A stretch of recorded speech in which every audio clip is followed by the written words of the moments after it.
तो दोस्तों, एक और नया दिन और मैं बलजीत परमार हाजिर हूँ एक नई कहानी, एक नया किस्सा लेकर। आज आपको सुनाएंगे कहानी मनिया सुरवे के खास दोस्त शेख मनीर की, जिसने अपने दोस्त के एनकाउंटर का बदला लेने के लिए कुछ पुलिस ऑफिसर को निशाने पे लिया। लेकिन जब क्राइम ब्रांच की एक पूरी की पूरी टीम पीछे लगती है तो बदला लेना तो बहुत दूर की बात है, बदला देना पड़ जाता है। लेने के देने पड़ जाते हैं। कुछ इसी किस्म का किस्सा हुआ शेख मनीर के साथ।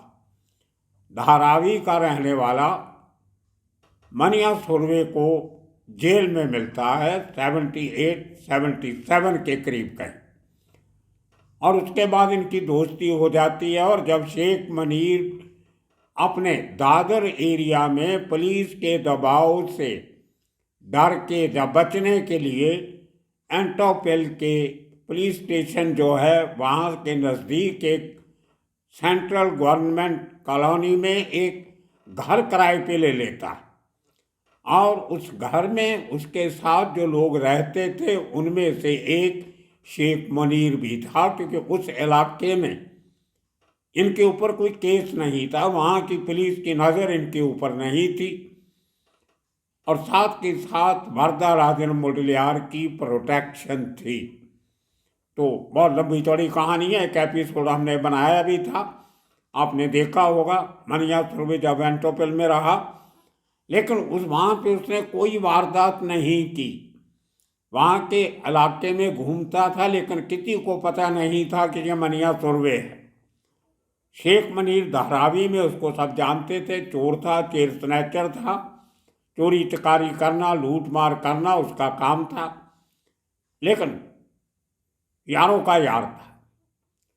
अब जब मनिया सुरवे का एनकाउंटर हो जाता है 82 में, पहला एनकाउंटर जिसको शूट आउट एट वडाला कहते हैं, उसके बाद शेख मुनीर अपनी आई पे आ जाता है कि मैं अपने दोस्त का बदला जरूर लूँगा। और उसमें उसने काफ़ी सारे जो पुलिस के ऑफिसर थे जो मनिया सुरवे के एनकाउंटर में शामिल थे, उनमें से कुछ का पीछा करना शुरू किया, उनके घर के एड्रेस निकाले और उनको निशाना बनाने की कोशिश की। अपने 3-4 साथी साथ में रखता था, हथियार थे, लेकिन कभी उसका बस नहीं चला, कभी ऑफिसर नहीं मिला, कभी ये गलत समय पे गलत जगह पे पहुंच गया।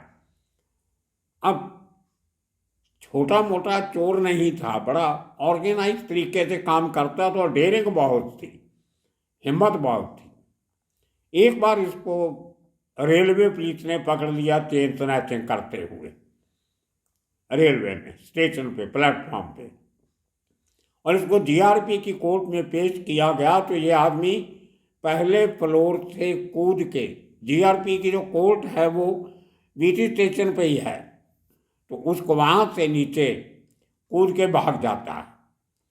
तो रिस्क लेता था। रिस्क, क्राइम के फील्ड में जो आदमी रिस्क लेता है वही आगे बढ़ सकता है। तो ये उसकी बैकग्राउंड थी, 35-36 केस, फिर अटेम्प्ट टू मर्डर का केस। अब लूटपाट करते कई बार चाकू चुरा भी चलाना पड़ जाता था, वो भी चला लेता था।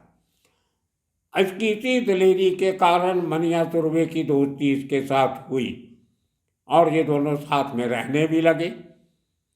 लेकिन जिन ऑफिसर्स के पीछे लगा था वो इसको छोड़ने वाले नहीं थे, और इसको ढूंढने की जो कवायद शुरू हुई 1982 में मनिया सुरवे के एनकाउंटर के बाद, वो तकरीबन 1 साल तक चली। ये 1 साल पुलिस के हाथ नहीं लगा, और पुलिस ने बहुत तरीके अपनाए इसको पकड़ने के लिए।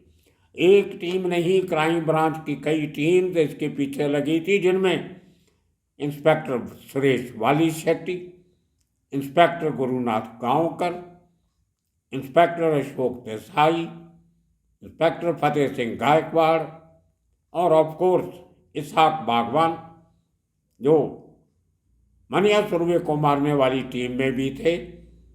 गैलेंट्री मेडल भी मिला था, बहादुरी का तगमा मिला था, वो भी थे। तो बहुत सारे ऑफिसर लगे हुए थे इसको ढूंढने में, बिल्कुल उसी तरह जिस तरह मनिया सुरभि को ढूंढने के लिए 5-6 टीम क्राइम ब्रांच की काम कर रही थी। लेकिन वो टिप मिला इंस्पेक्टर दशरथ, जो क्राइम ब्रांच में थे, उनको टिप मिला और उन्होंने आगे इसको लगा दिया इसहाक बागवान को काम पे। तो ये चलता रहता है क्राइम ब्रांच में, आपस में उनकी दौड़ चालू रहती है, कौन ऑफिसर किससे आगे बढ़ेगा, कौन किसको सबसे पहले पकड़ेगा।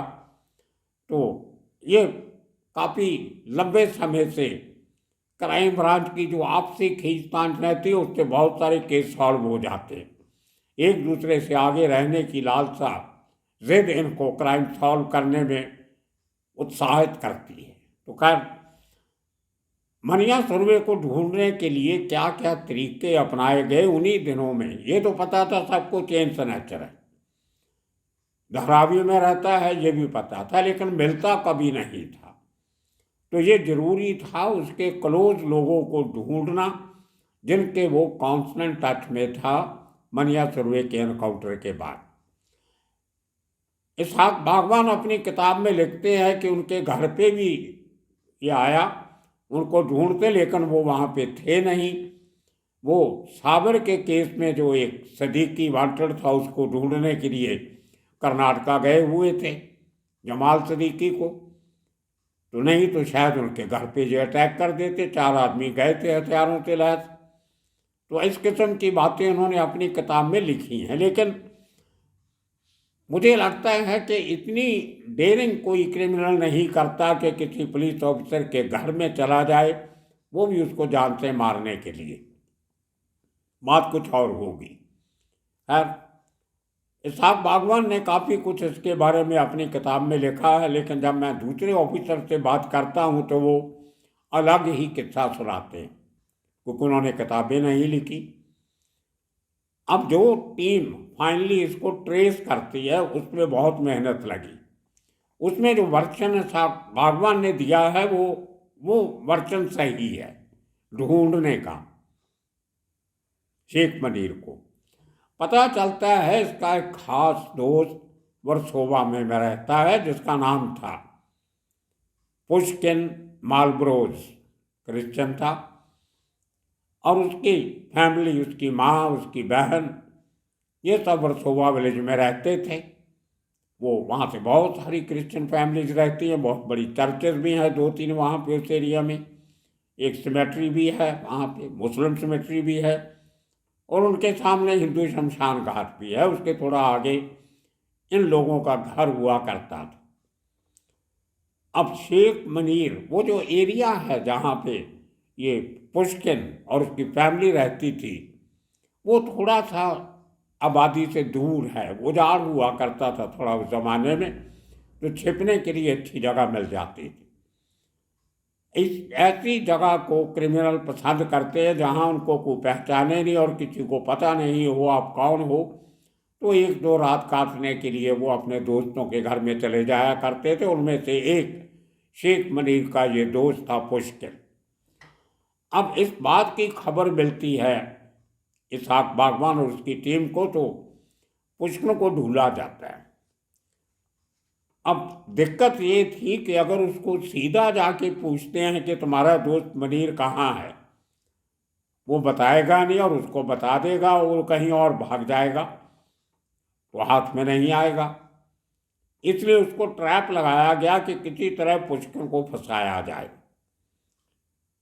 तो इन्होंने, पुलिस की आपस में तालमेल होता है, तो डीएन नगर पुलिस स्टेशन तभी लगता था वर्सोवा को। आजकल तो नया पुलिस स्टेशन बन गया जिसका नाम ही वर्सोवा पुलिस स्टेशन है। तो उसको वहाँ पे अपने दोस्तों को बोल के पुश्किन को उठाया गया। वो भी चेन स्नैचर था, जेब कतरा भी था, जेब काटता था लोगों की। ट्रेन में, बस स्टैंड पे, बस स्टैंड जो लोग बस में चढ़ने की जल्दबाजी में होते हैं तो पॉकेट मारी कर ली जाती थी। उसको एक चेन स्नैचिंग के केस में पकड़ लेते। अब उसके पास इतने पैसे वैसे तो घर वालों के पास थे नहीं जो उसकी जमानत करवा लेते। तो बड़े तरीके से जो पुष्किन की बहन होती है एक सबरीना, उससे वास्ता साधा जाता है कि आपके भाई को हम छुड़ा देते हैं, लेकिन आपको हमारा थोड़ी काम करना पड़ेगा। वो जब काम पूछते हैं तो वो डर जाते हैं कि ये मुश्किल काम है, क्योंकि शेख मनीर बहुत डेंजरस आदमी है। लेकिन सिस्टर ने फिर भी प्रॉमिस किया कि अगर मेरा भाई को आप छड़ा दो, उसकी ज़मानत नहीं हो रही, तो मैं उसको मना लूँगी आपकी हेल्प करने के लिए। और ये तीर पुलिस का निशाने पे बैठा। उस मामले में को 1000-1200 रुपया ज़मानत का फाइन भर के जो भी था, उसको इसहाक बागवान और उसकी टीम ने छुड़ा लिया। और फिर इसको कॉन्फ्रेंस में लिया गया। उसको कहा गया कि तुमसे जब भी वो मिले, कांटेक्ट करे किसी तरह से, तो उसको बुला लेना और हमें इन्फॉर्म कर देना पहले। एक दिन बाद का समय फिक्स करना कि कल फलां जगह पे इतने बजे मिलेंगे, और उसके बाद हमें बता देना, बाकी का हम कर लेंगे, तुम्हारा नाम कहीं नहीं आएगा। अब पुलिस के लिए अच्छी बात ये थी कि सबरीना और उसकी माँ, जो पुष्किन की माँ भी थी, उनको इसकी शक्ल मालूम थी अच्छी तरह को। वो कई बार उनके घर पे आना जाना शेख मनीर का हुआ था। तो भाई को साइड में कर दिया और इन्होंने उसका काम लगा दिया कि तू सिर्फ मनीर को किसी तरह जाल में फंसा के उसको अपने एरिया में बुला। कुछ दिनों के बाद ये पुलिस की जो चाल थी वो भी कामयाब हो जाती। शेख मनीर को पुष्किन वर्सोवा में बुला लेता है और उसको कहता है कि तुम वहाँ पे गंगा भवन करके बिल्डिंग है मेन रोड पे, जो वर्सोवा 4-7 बगला से वर्सोवा विलेज की तरफ जाती है। आधा किलोमीटर होगा। पहले 3-4 सी साइड बिल्डिंग वगैरह आती हैं, उसके बाद आराम नगर आ जाता है, सरदार जी का गुरुद्वारा भी है उसी में राइट साइड पे, आगे आराम नगर है। उसके बाद राइट साइड में एक बड़ी बिल्डिंग है जिसका नाम है माउंट एवरेस्ट। माउंट एवरेस्ट के बिल्कुल सामने एक बिल्डिंग है जिसका नाम है गंगा भवन। गंगा भवन के रेसिडेंट्स का किसी का शेख मनीर से कोई लेना देना नहीं। वो खाली एक जिसको कहते हैं एक जानी पहचानी बिल्डिंग थी, तो वहाँ मिलने का लैंडमार्क, वहाँ पे इसको बुला लिया गया था। हो सकता है उसको माउंट एवरेस्ट से भी बुला लेते, वो भी सामने है, लेकिन जो होना होता है वो हो जाता है। तो फिक्स समय पे ये शख्स वहाँ पे पहुँच जाता है। पुलिस को खबर मिलती है एक दिन पहले कि कल इतने बजे आएगा, और उसके बाद पुलिस पुष्किन को साइड में कर लेती है कि तू सामने नहीं आना, उसको अपने तरीके से कब्जे में ले लेते हैं ताकि वो उसका कहीं माइंड चेंज हो गया, बाद में उसको बता दे कि भाई मत आना, तुम्हारी जान खतरे में है। तो उसको साइड में खोपचे में ले लिया। अब टीम तैयार होती है ऑपरेशन शेख मनीर के लिए। उस टीम में कौन कौन ऑफिसर थे उनकी जान पहचान आपसे करवा देते हैं। लकीली उन सब के सब ऑफिसर को मैं बहुत अच्छी तरह जानता था। उनमें से आज भी कुछ ऑफिसर मेरे टच में है। उनमें से 2 ऑफिसर से तो कल ही मेरी बात भी हुई। खैर, तो ये ऑफिसर जब कहीं से इन्फॉर्मेशन निकालनी होती है तो बहुत से लोगों से बात करनी पड़ती है, और ख़ास तौर से जब आपको लोग जानते हो तो आपका हौसला बढ़ जाता है कि कुछ नई बात अंदर की मिलेगी। उस ऑफिसर में इसहाक बागवान को तो होना ही था। अब टीम इकट्ठी की गई जिसमें दूसरा ऑफिसर था फतेह सिंह गायकवाड़। आपको याद होगा हमने एक एपिसोड बनाया था जिसमें जो असल में मुंबई का सबसे पहला एनकाउंटर हुआ था, जिसमें मरा कोई नहीं था लेकिन एक बड़ा नाम इंजर्ड हुआ था। उसका नाम था सुभाष सिंह ठाकुर। ये सांता क्रूज में एनकाउंटर हुआ था। फतेह सिंह गायकवाड़ तभी उस एरिया में तैनात थे। मोटरसाइकिल पे जा रहे थे, कुछ सोच रहा सुना, रुके तो आगे से गोली चलाई गई। जवाब में जो फतेह सिंह गायकवाड़ ने गोली चलाई, वो 3 गोलियां या 2 गोलियां शायद सुभाष सिंह ठाकुर को लगी थी, इंजर्ड हो गया था। और ये गिरीश कृपा, श्यामचंद्र गिरकापट्टी वगैरह उसको उठा के हॉस्पिटल ले गए थे, और फतेह सिंह गायकवाड़ तो अकेले थे। इनको भी गोली लगी थी, इनको भी हॉस्पिटल में एडमिट होना पड़ा। तो वो पहला एनकाउंटर था जिसमें सुभाष सिंह ठाकुर इंजर्ड हुआ था, वो एपिसोड भी हमने बनाया था। तो फतेह सिंह गायकवाड़ एसीपी रिटायर होके आजकल पुणे के पास अपनी खेती बाड़ी का काम करते हैं। बढ़िया मित्र हैं, बहुत बढ़िया इंसान हैं। उनका कोई एनकाउंटर करना पेशा नहीं है, उनके लिए तो पार्ट ऑफ ड्यूटी है। जो बड़े ऑफिसर बोल देते हैं तो टीम में चले जाते हैं। दूसरा आदमी था अशोक देसाई। ये जो सबसे पहली एनकाउंटर की टीम बनी थी, जो जूलियो रोबेरो ने बनाई थी 83 में 82 में, उसके पहले शायद 81 में बनाई गई थी। उसमें 9 टीमें बनी थी, जिनमें से एक टीम में अशोक देसाई भी था। उसमें इंस्पेक्टर विष्णु कुमार, प्रकाश जॉर्ज, उसमें दिलीप सूर्यवंशी, आनंद बेलारे, ये लोग उसमें पुराने लोग। जब ये जो 83 का बैच है, प्रदीप शर्मा, प्रफुल्ल भोसले, रविंद्र आंगरे, ये लोग नहीं आए थे, तभी पुलिस में भर्ती भी नहीं हुए थे। तो जो पुराने 9 टीम बनाई थी 2-2 लोगों की, उनमें अशोक देसाई एक था। ये दूसरा मेंबर था, वो विग लगाता था और बहुत स्टाइलिश आदमी था। बाद में एक बार 85-86 में कहीं जुहू पे पाम ग्रोव होटल में एक चीटर आदमी था, बहुत हिस्ट्री चीटर, उसको बब्बू चीटर कहते थे। उसने एक पार्टी की थी जिसमें 9 पुलिस वाले बुलाए हुए थे, जिनमें एक एसीपी था, बाकी इंस्पेक्टर सब इंस्पेक्टर थे। उनमें अशोक देसाई भी एक था। उसकी वीडियो सामने एक रिपोर्टर ले आया था यूएनआई का, आर बाग शायद उसका नाम था। बहुत हो हल्ला हुआ था, जो 9 लोग सस्पेंड हो गए थे। इंक्वायरी बड़ी लंबी चौड़ी चली थी, उनमें ये अशोक देसाई भी एक था। तो बब्बू चीटर तो बाद में बहुत पैसे कमा के उसने मायाबार खोली वाशी में, वो किस्सा भी आपको सुना चुके हैं। खैर, तो वही अशोक देसाई इस शेख मनीर को, उसका जो ऑपरेशन था उसमें शामिल। चौथा आदमी बागवान, अशोक देसाई, फतेह सिंह गायकवाड़, और चौथे ऑफिसर थे गुरुनाथ गांवकर। ये गुरुनाथ गांवकर बहुत कमाल के ऑफिसर थे। क्राइम ब्रांच में उनका पेपर वर्क मशहूर हुआ करता था, और तभी नया नया टाडा एक्ट बना था और एक टाडा का जज अपॉइंट हुए थे। कहा यह जाता है कि उस जज साहब जो थे वो गांवकर साहब के दोस्त थे, और उन्होंने ही अपने सीनियर पुलिस ऑफिसर के थ्रू रिकमेंड करके उस जज की पोस्टें कराई थी कि बहुत ईमानदार जज है, इसको पहला टाडा कोर्ट का जज लगाना चाहिए। और क्राइम ब्रांच के टाडा के सारे केस गांवकर हैंडल करते थे।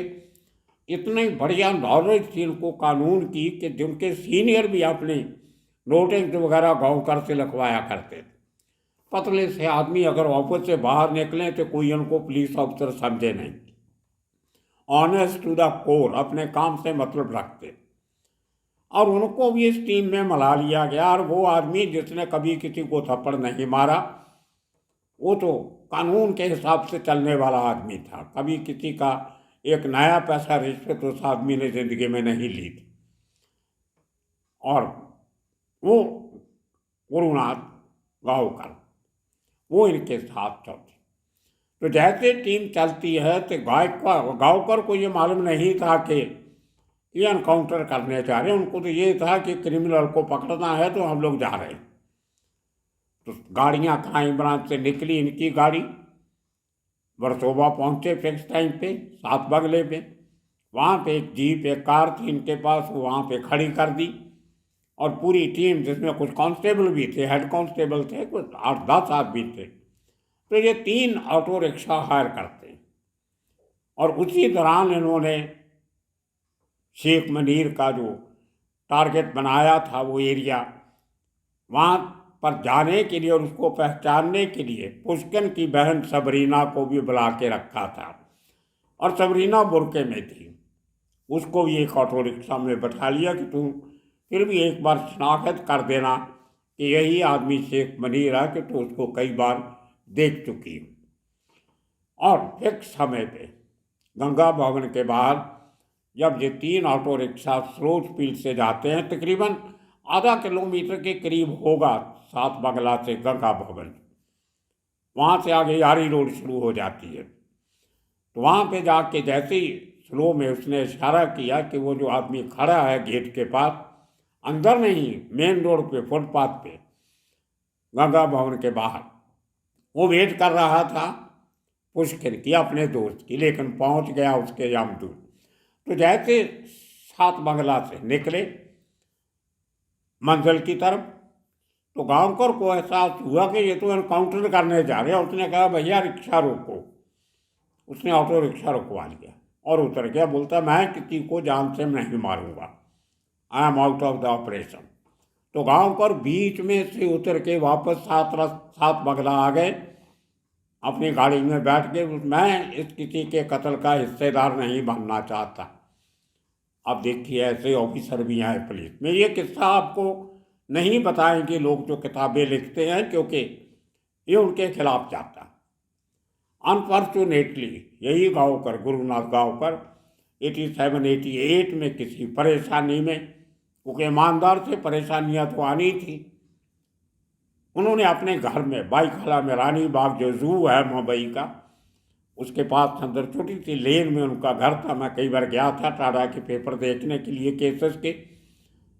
अपने घर में किसी बात से परेशान थे, क्या था, अपने सर्विस रिवॉल्वर से उन्होंने खुदकशी कर ली।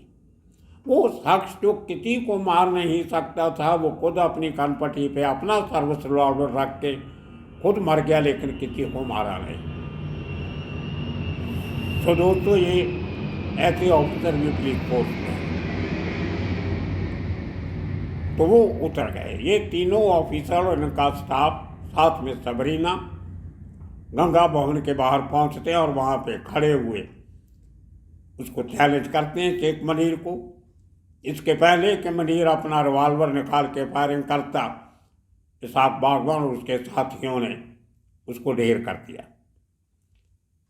और ये कहानी शेख मनीर की 1 साल की, उसके पहले 7-8 साल से क्राइम कर रहा था, पकड़ा जाता था, जेल जाता था, बाहर आ जाता था। लेकिन जब उसने अपने दोस्त के एनकाउंटर का बदला लेने के लिए पुलिस वालों को चैलेंज किया, तो 1 साल के अंदर अंदर ऊपर वाले को प्यारा हो गया।